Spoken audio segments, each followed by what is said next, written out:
কিন্তু এখন আমার অবস্থাটা এরকম, আমি এমন এক দেশের এমপি হয়েছি যে দেশের বেশিরভাগ মানুষ এই দেশটা ছেড়ে দিতে চায়, যে কোনো জায়গার ভিসা নিয়ে আসলেই হয়।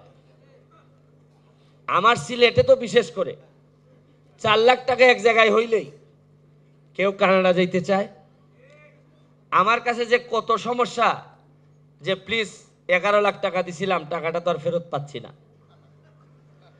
তো এইটা কেন বলতেছি গল্পটা জানেন? যে সবাই যেখানে দেশ ছাড়তে চায়, আমার সামনে যারা আছেন তারা কেন জানি অন্যরকম, তারা দেশে থেকেই দেশটারে করতে চান। যে এমন একটা দেশ যেখানে উদ্যোক্তার চেয়ে দালালের দাম বেশি, যে জায়গায় যায় দালালিতেই টাকা বেশি। আমি এমপি হিসাবে 4 মাসের বাচ্চা, আমি এলাকায় কি করতেছি জানেন?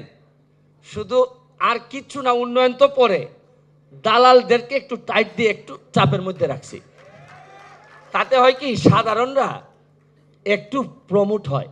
কিছু লোক আছে দেখবেন নৌকায় উঠে সমুদ্র পাড়ি দিয়ে বিদেশে চলে যেতে চায়, আমাদের বঙ্গোপসাগর পাড়ি দেয়।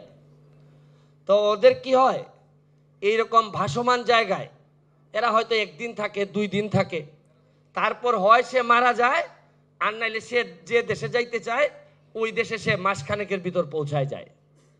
কিন্তু আপনারা এমন একটা স্রোতে ভাসমান অবস্থায় আছেন, আপনাদের এতই সাহস, আপনারা জানি না যে কবে জায়গায় পৌঁছাবেন, তবে বেশিরভাগ সময় সমুদ্রেই থাকবেন আপনারা। এই কষ্টটা যে আপনারা সিদ্ধান্ত নিছেন, এই জন্য আপনাদের প্রতি আমার শ্রদ্ধা।